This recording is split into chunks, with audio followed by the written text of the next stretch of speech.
Hi everyone, my name is Vicky and I'm a sewing instructor and a local maker, and I sort of specialise in reusables. I have a little business, it's called Proper Pads, and I make reusable menstrual pads in it.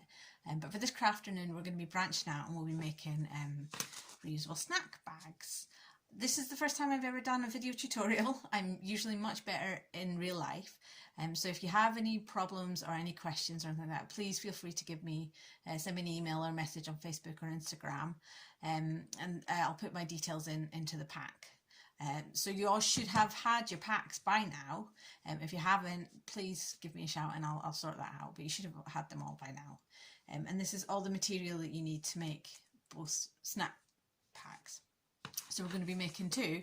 We're going to be making a larger one, it's about the right size for a sandwich, and then we're making a slightly smaller one, which isn't nice for, you know, little nibbly things like that. If you want to know the sizes of what we make, if you want to go on and make them yourself, the big one, what I've just done is cut out rectangles. So the big one is a rectangle which is about 16 inches by 7, and the smaller one is a rectangle by which is 12 inches by 5. And what I've done, I've just clipped curved corners there, just because it looks nicer when it's finished off. You don't actually need to do that. The material itself, so the cotton that'll be the outside, that's 100% cotton, and I just chose this nice starry fabric because it's a bit Christmassy. And the white fabric on the that's going to be on the inside is a fabric called Procare, and it's sort of like a plasticized fabric. But I've chosen Procare because it's waterproof, but also because it's food safe. It's been designed food safe. So, I mean, having you could make it out of cotton, that would be fine. But if you had, you know, a strawberry or a cucumber emergency, and it went everywhere, it would just be harder to come out. With the plasticized cotton, it is waterproof, so you're not going to have that problem. Both the fabrics can be machine washed, and they are also, it says you can tumble dry them. I probably wouldn't, but it says you can tumble dry them, especially if there's like little pinholes. If you tumble dry the Procare, it will close up the holes. But yes, you can wash them at 30 or 40, and then it says you can tumble dry them on low as well. You also have a large piece of Velcro rather, and that'll be obviously for your large sandwich bag. A small piece of Velcro, and that's for your smaller one. And I've also put in just a load of pins just to make it a bit easier. And some of you are hand sewing, so I've also included, for those who are hand sewing, I've also included an easy thread needle and some thread, just white thread, and that again, that's just to make it a little bit easier for you going on. Machinists, as I'm going through, I'll go through and I'll hopefully explain it for both machinists and hand sewists. Machinists, I'm assuming you've already got your thread and needle, because if you don't, it's a bit difficult for me to get that to you. Yeah, so I'm assuming that you've already got your your needle and thread for your machine, and that was just for hand sewists.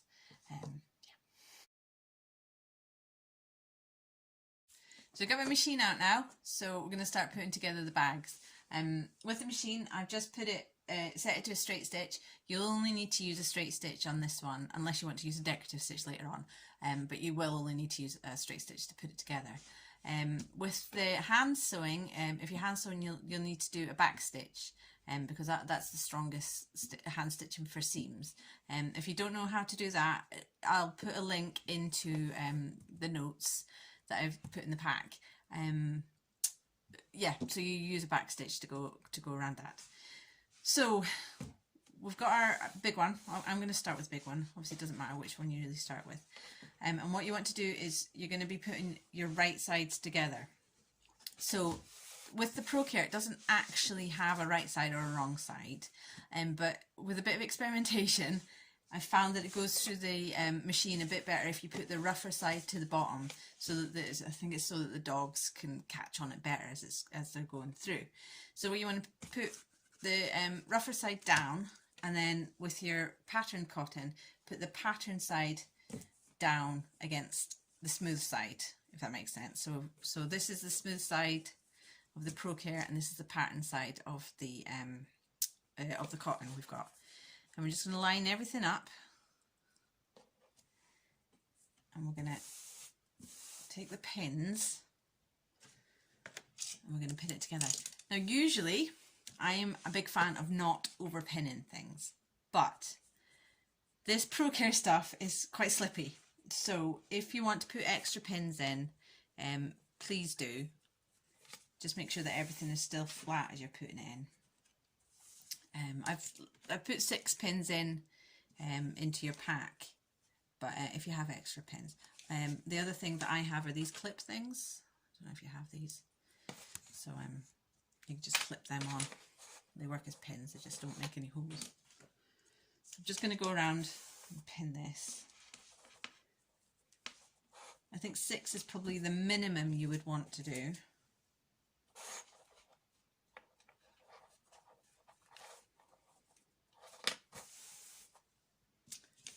One, 2, 3, 4, 5. Sorry, I seem to have lost a pin. So I'm going to use my clips at the top. So you can see I've not pinned that too much, but you at least want 2 each side and 1 top and bottom like that. Like I said, the ProCare is quite slippy, so when we're going through, what we're going to do is we're just going to sew it slowly, and then hopefully that means that it won't shift so much, and we're just going to keep an eye on it. You will need also a pair of sharp scissors and an iron set to low. I've set that up in the other room. So that's for when we finish this, we'll turn it inside out and then we will press the seams so that they're flat.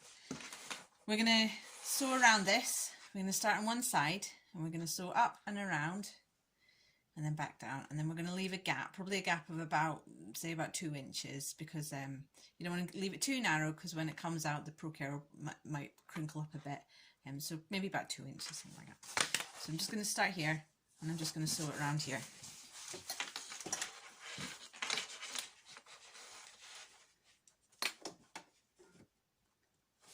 I'm just using the edge of the foot as the seam allowance, just to make it a bit easier. Okay, so I'm just going to sew around this. Like I say, leave a gap. Go forward and go back.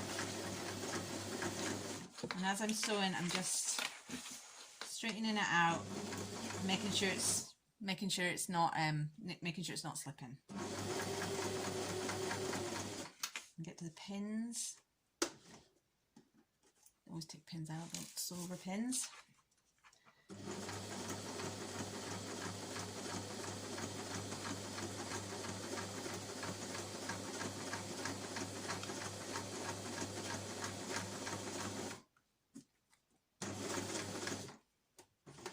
And when you get to the corner, put your needle down and anchor that corner and lift your foot up and then spin it round. That's not going to go anywhere. And then line it up again with the edge of your foot and put your foot down.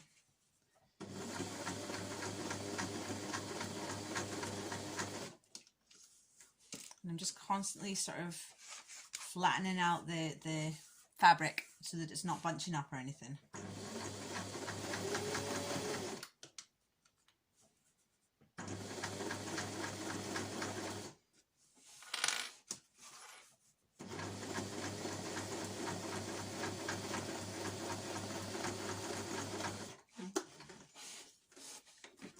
Usually I would be trying to do this as fast as I can, so slowing down is a new experience for me.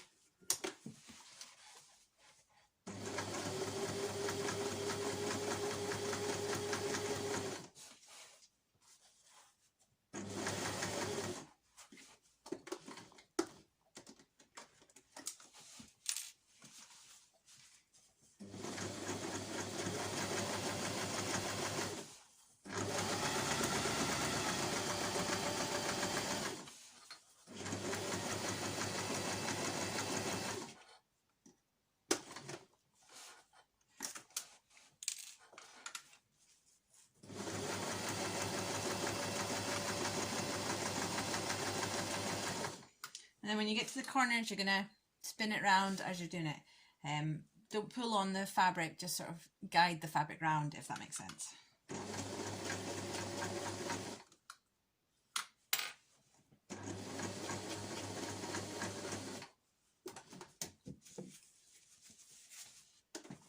And if it's not going in the right direction, don't be afraid to put your needle down and then move it so that you're lining it up again. As long as you've got your needle down, your fabric's not going to go anywhere, so you won't need to line up your holes again.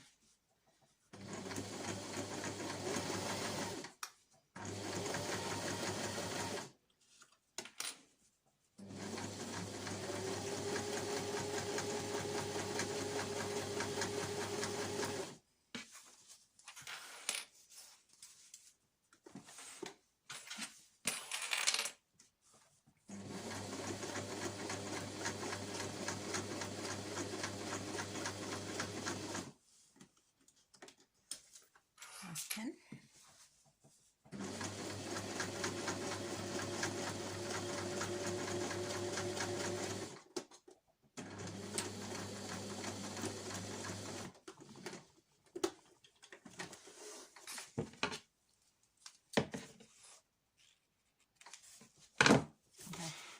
So that's that sewn all the way around, and I've left a gap there. That's about 3 fingers width, roughly 2 inches. If you're a hand sewing it, so I've got the little one here.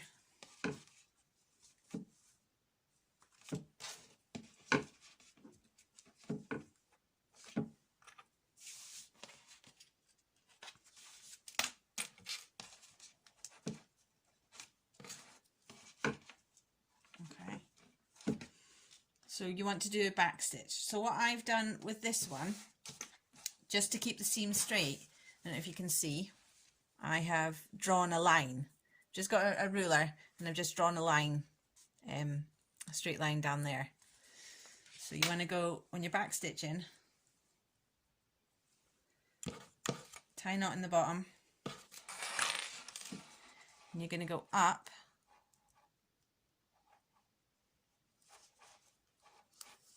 okay, and then you're going to go back down maybe about half a centimetre. Okay, so that's your first stitch. It's a bit like a running stitch,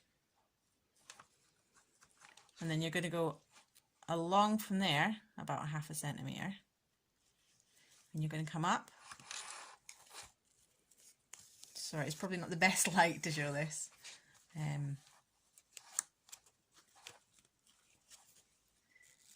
And then you're going to go back down into the stitch before. Okay. And then go along and come up about a centimetre along. And then back along half a centimetre to the last stitch you finished off.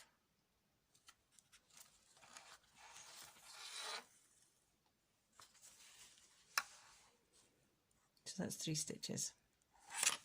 That's it on the back. Sorry, it's probably not the best way to show hand stitching. But like I say, I'll put a link in the pack so that there's a tutorial for hand stitching as well. So I'm going to go turn this up inside out now. So pop your fingers in to the hole you made. Oh no, actually first, clip the corners, sorry. Clip the corners there and there. And then with the rounded bits, cut notches in it. So you're cutting V's into them. Just about 3, one in the middle and one sort of either side. So you can see I've done that there. And then do the same on the other one. And what that's going to do is, by cutting V's on the corner, that means that that corner is going to sit more flush. It's not going to ruffle up. And equally, by cutting off the corners on the other side, that means that we'll have nice pointy corners when we turn it inside out. So once you've done that, put your fingers in and then find somewhere. I'd suggest a corner, either corner, and then you're going to pull it all the way through.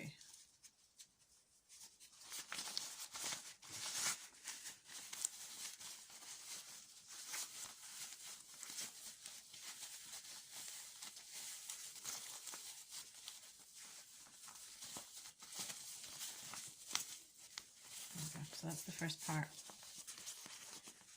done. Once you've done that, take a pen or I usually use knitting needles for this, and pop it in, and you're going to run it around the seams so that the seams sit quite flat. And once you've done that, take it to your iron, give it an iron, and then bring it back. I'll go do that now. So I've got my two pieces here that I've turned inside out, and I have pressed so that you can feel all the seams sit really nice and flat there. That's the hole where it turned inside, and you can see that fits really, that sits really nice and flat as well. So later on when we do the final sew, that we're going to close that up. So don't worry about that sitting open right now.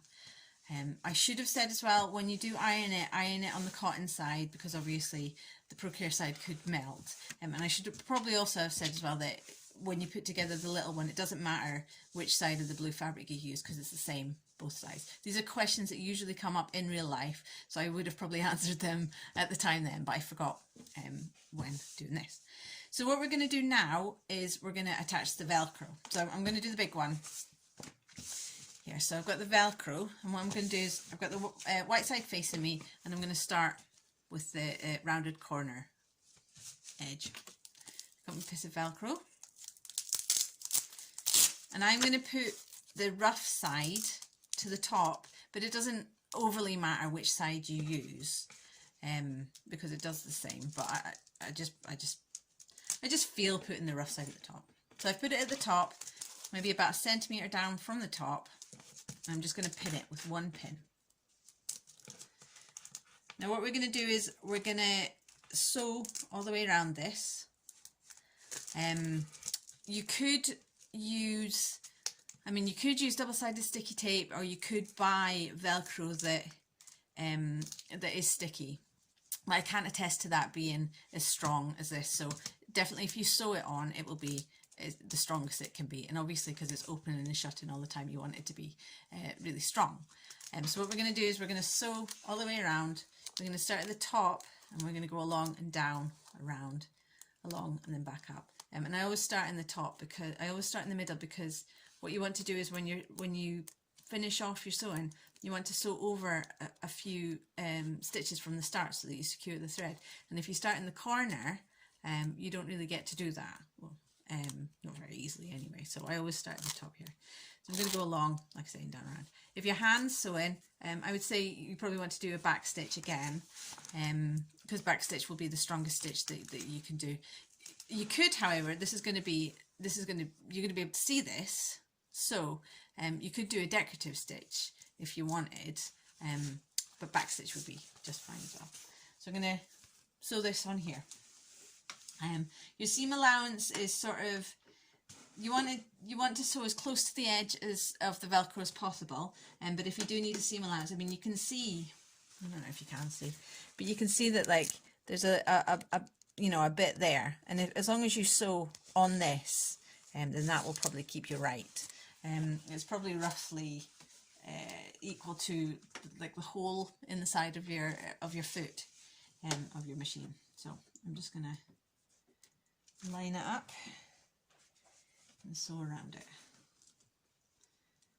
Okay.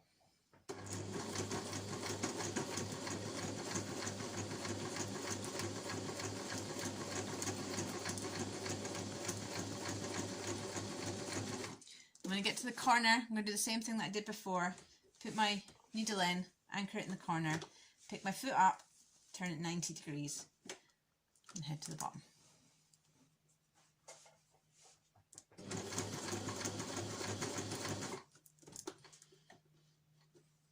Move that back a bit. I'm just going to fold this up a little bit so that there's room when I'm stitching it. Okay, and I think I'll take my pin out to make it a bit easier.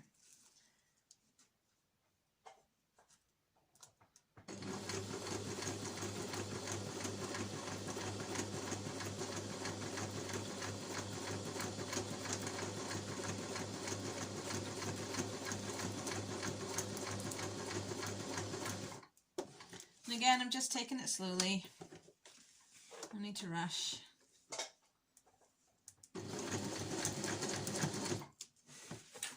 And then I'm going to sew back along to the start, like I say, go over it a few stitches.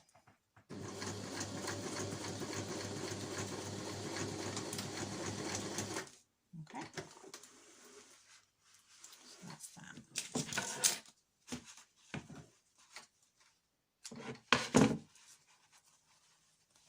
So you can see that's attached now. You can see that that's sewn on like that. So with the bottom bit, if you put it again so the right side is up, and then fold up the bottom section so that the pattern cotton is facing you, and then take your fluffy side and put that at the top, and again you want it maybe about a centimetre down, centre it, and you only need one pin really. So I've done that like that. So you can see one's on the white side and one's on the opposite end at the pattern cotton side. So that means that when we close here, it will close the way it should. And we're going to do exactly the same. We're just going to sew along and down and around and back up. Now this might be a little bit slippy, or sticky rather, not slippy, because this is on the bottom. But just take it slowly, and it'll go around. It should go around fine.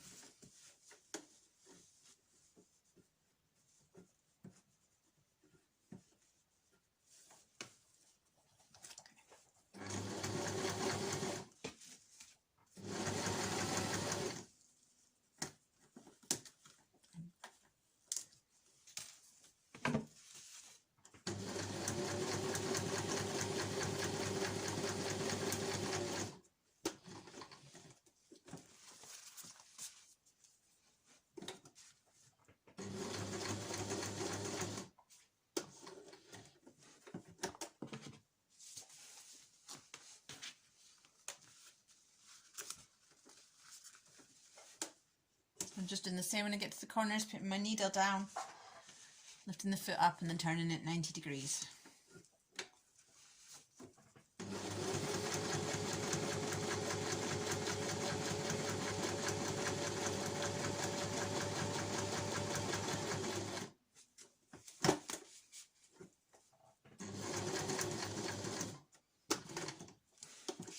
And last one.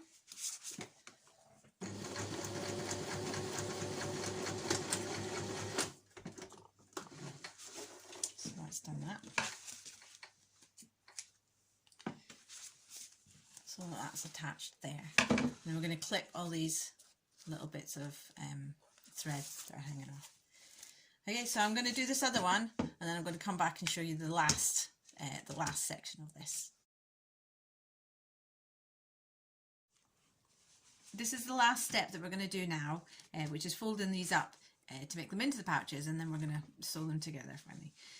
You'll have your pieces here, so you've got your blue one with your Velcro there, and that's the same here, so the Velcro's at the top and the white side there, and then the softer side is on the pattern cotton there. So I've got it sitting in front of me with the rounded corners facing away from me, and I'm going to fold up this bottom edge towards the top, about an inch away from the top of it there. So you can already see it's beginning to take a shape. From here, close up your Velcro. So I'm going to do this carefully, and what I'm going to do is I'm going to line up the edge of our sewing and the edge of our Velcro, so that I know that once that's gone together, it should sit straight, basically. So you can see that that's sitting nice like that, and that Velcro is sitting nicely there. Now, it might not be the top of this is just sitting nicely in this fold, but that might not be the case. So if that's the case, you can move this up and down. If you want a bigger gap there, you can move this up and down as well as you see fit, basically. And I'm just going to fold that back up now. So once we've done this, we're just going to take 4 pins, and we're going to pin one down the bottom. We're going to pin one maybe just under the Velcro, and don't. We're going to open this shortly, so don't pin that closed. Just under there. I'm going to spin it around, and now we're going to open up the flap, and then we're going to put 2 more in this side. 1,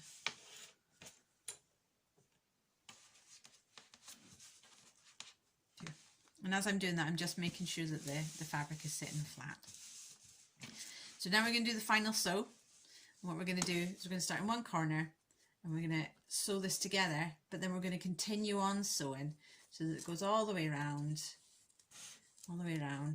pick it back up here, and then sew this edge closed. So in doing that, we'll be closing up that hole that we made when we turned it inside out.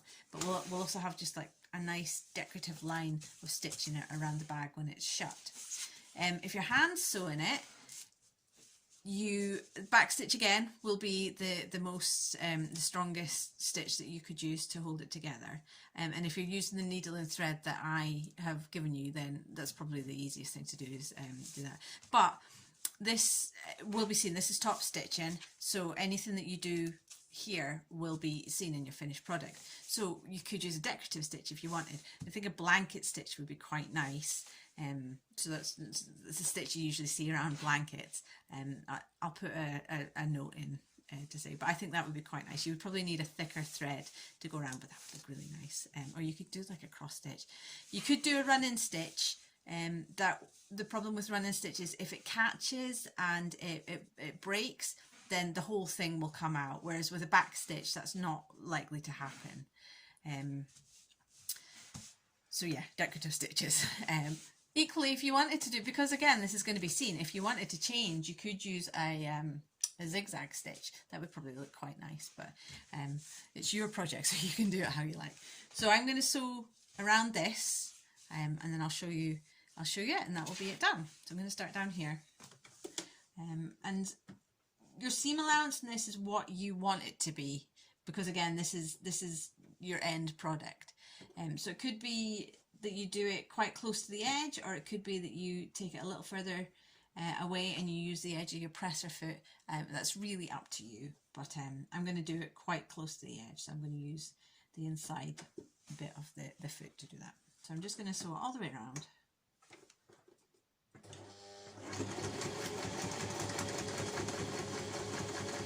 And when I get to the pins, I'm going to take them out.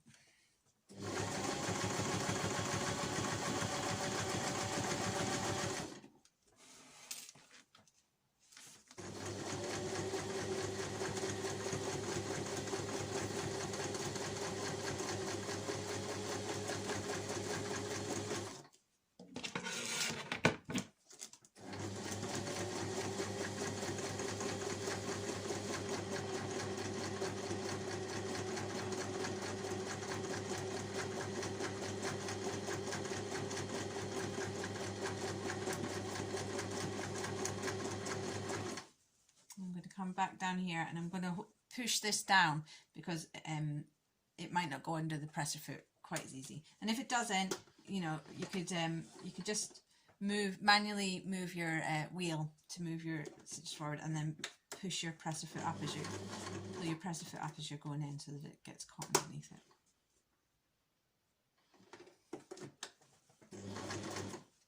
I'm going to keep doing that. There we go. And that's it done.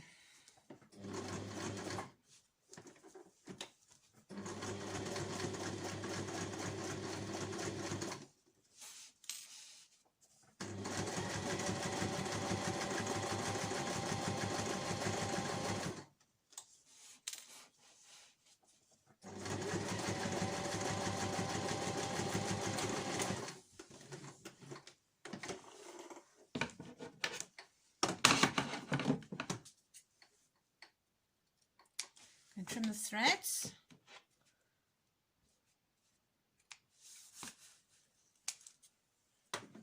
And that is it. That's your reusable sandwich bag. So that should fit one sandwich or a bagel quite nicely. Okay. So I hope that's been really helpful. My inbox is open to you if you have any questions for me. Like I say, you can get me on Instagram or Facebook, or send me an email. And again, I'll put the links in with your packs. But I hope you've enjoyed that, and I hope it's been helpful. And hopefully next year, this will be something that we can do in real life. But until then, send me some photos of your reusable snack bags, and I hope you have a super Christmas. Bye!